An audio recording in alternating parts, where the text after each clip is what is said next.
In the headlines, President Buhari decries negative impact of strike on health sector. House of Representatives to pass 2018 budget next week. NAFTA goes after firm distributing banned codeine syrup in Nigeria. And on the international scene, Chadian government resigns as president strengthens grip on power. And on sport, you will hear that British High Commissioner says game between Three Lions and Super Eagles more than just a game. Details of this and more will come to you in the bulletin. Thank you for joining us. Now the news in detail. President Muhammadu Buhari has expressed concern about the negative impact of strike on the nation's health sector. He said that while agitations for better conditions of service by healthcare professionals are and will continue to be a necessary and legitimate expression, medical personnel should show greater understanding with government and work together towards solving the problems and tension in the health sector. Buhari, while declaring open the 58th General Conference and Delegates Meeting of the Nigerian Medical Association (NMA) in Abuja, represented by his deputy Yemi Osinbajo, stated that the nation's healthcare sector had been troubled for a long time, and one of the manifestations is the low spending in health infrastructure, adding that the budget for the health sector over the years never reflected Nigeria's huge earnings in the period between 2010 and 2015. Buhari said that the implementation of the Basic Healthcare Provision Fund would commence soon in 3 pilot states of Abia, Niger and Osun states, with plans to scale it up by 2019. And still on the health sector, patients can now heave a sigh of relief as Barao Dikko Teaching Hospital launches an endoscopy machine. Liberty News correspondent Ilyasu Haruna Bala reports that the machine is in operation and its aim is to see inside the body during a surgical procedure, such as repairing a stomach ulcer and removing gallstones or tumors. The report. Paul Dogo says the machine is a specialized instrument to view and operate on the internal organs and vessels of the human body without making large incisions. Dogo also says Kaduna residents will not longer have to travel for endoscopy tests to anywhere across the state. Very, very affordable. You know, if you look at many other things, if you look at hemodialysis, in hemodialysis, there are patients that come for 1, 2 sessions or 3 sessions in a week. And each session, you are connected to the machine for about 4 hours. And during these 4 hours, we use materials, consumables, medicines, worth more than 25,000. Also speaking, the medical director of Barao Dikko Teaching Hospital, Musa Tabari, called on Kaduna residents to make judiciously use of the opportunity. He also called on other wealthy individuals across the state to come to the aid of the hospital by donating such instruments, stressing that government alone cannot do it all. One more thing, I think let me call on the people of Kaduna State, especially the well-to-do individuals and the philanthropists with philanthropic mind, to please come to the aid of our Barao Dikko Teaching Hospital. As we all know, government cannot do everything to provide healthcare services to its citizens.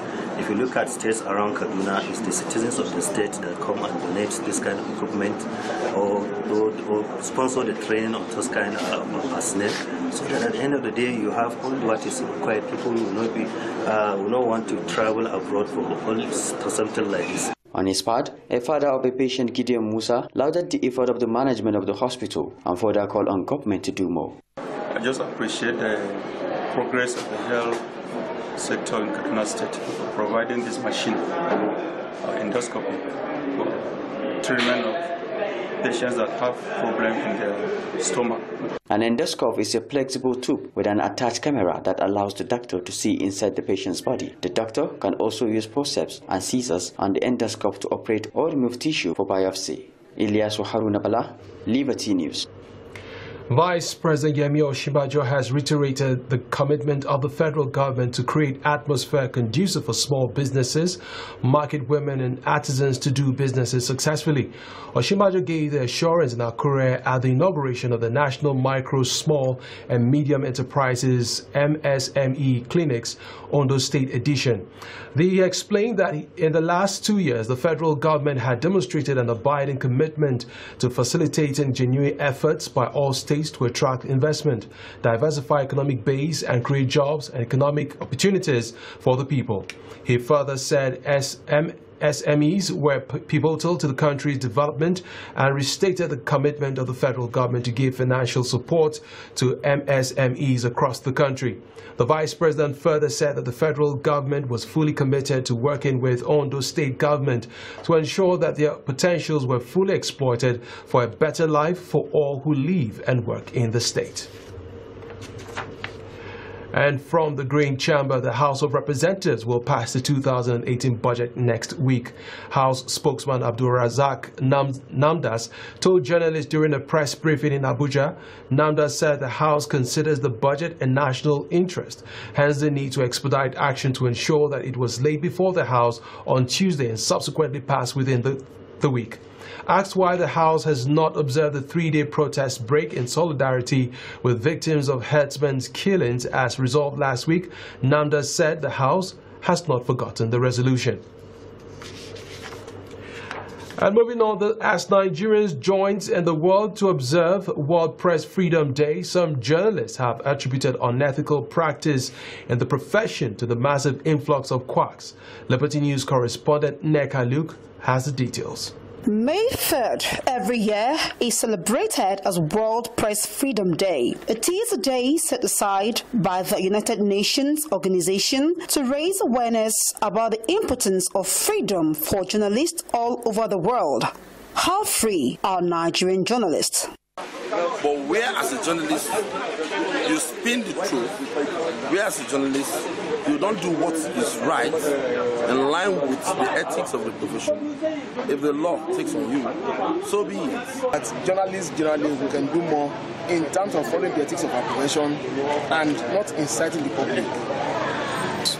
I don't blame what is happening to us from the politicians. I blame the journalists themselves, because we now tend to take sides in reporting. That we have had series of journalists being arrested, molested, taken to court, dragged to police on account of their reportage. It shows clearly that press freedom is not at play in Kaduna State. There are so many things they use in oppressing the press in Nigeria.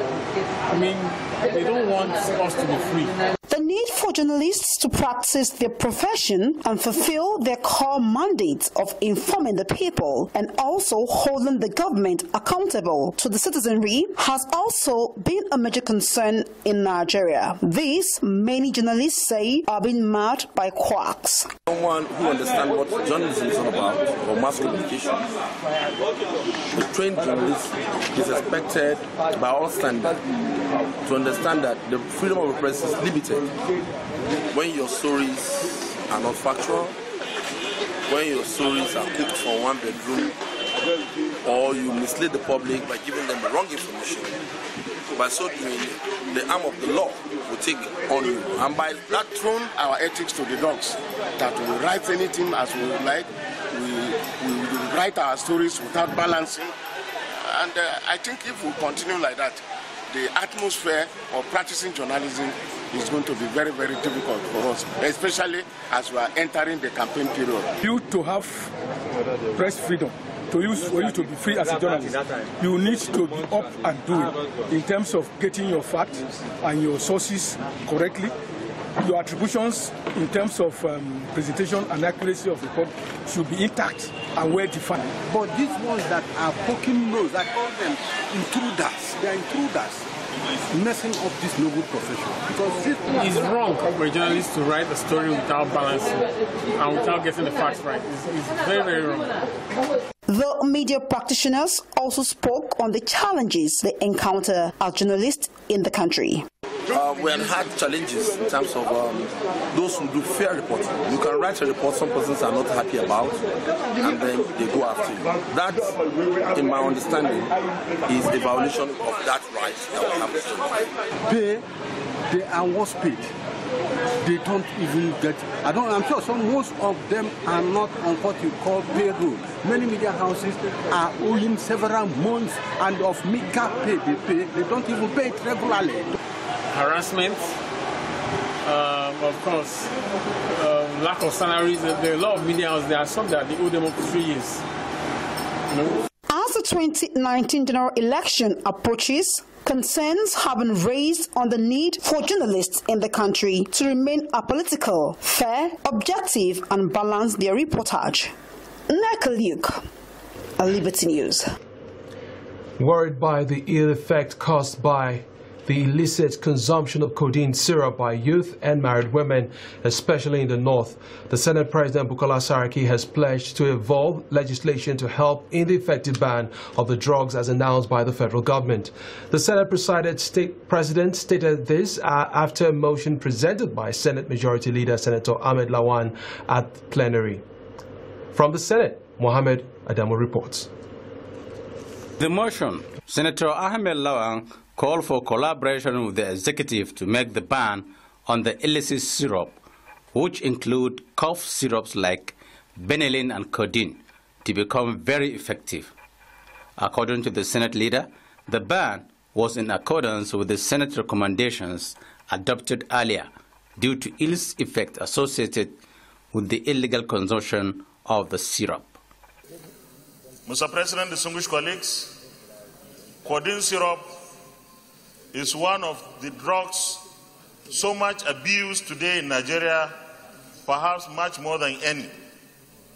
You recall, Mr. President, distinguished colleagues, that in October last year, this Senate debated and took resolutions on a motion specifically dealing with abuse of drugs, particularly the codeine syrup, in northern Nigeria and the country at large. Having commended the federal government for the outright ban of the illicit syrup, Senate President Bukola Saraki gave every assurance of the red chambers towards the effective ban of the syrup and other illicit drugs to save the lives of Nigerians. So let me commend the Minister of Health and NAFDAC who have responded quickly to this, and let me committees to please ensure proper oversight to see that this ban is strictly adhered to. And I think it's a great day, and for those of us who have been advocating for this for a long time, that we must tackle this issue of drug abuse, which is particularly affecting more of our girls and women, and this was a dangerous trend. In a round-table conference in Kano last year, the Senate reported that 3 million bottles of the cough syrup is consumed daily in Kano and Jigawa alone among youths and married women. Mohammed Adamu reporting from the Senate in Abuja. And a bit on sports, the British High Commissioner to Nigeria, Paul Arkwright, had described the Super Eagles international friendly match with the Three Lions as more than just a friendly, saying that England is taking it serious, speaking when the Nigeria Football Federation's top executive officers, led by its president Amaju Pinnick, paid him a courtesy visit in Abuja. Arkwright informed NFF that the High Commission would organize a number of events around the match, both in the United Kingdom and Nigeria. England will host Nigeria on June 2nd at the Wembley Stadium, London. Arkwright said more than that, the historical ties between the two countries are there to be considered, so it will also serve to strengthen and enhance relations and good collaboration between both countries. And finally, on the news, before we go, another look at the top stories. In the news, you heard that President Buhari decries negative impact of strike on the health sector. House of Representatives to pass 2018 budget next week. NAFDAC goes after firms distributing banned codeine syrup in Nigeria. And on the international scene, Chadian government resigns as president strengthens grip on power. And on sports, British High Commissioner says game between the Three Lions and Super Eagles more than just a game. The news team wishes you a pleasant listening time, leaving you with this Liberty quote: "Change will not come if we wait for some other person or some other time. We are the ones we have been waiting for. We are the change that we seek," by Barack Obama. That was the news. Thank you for listening. Bye-bye for now.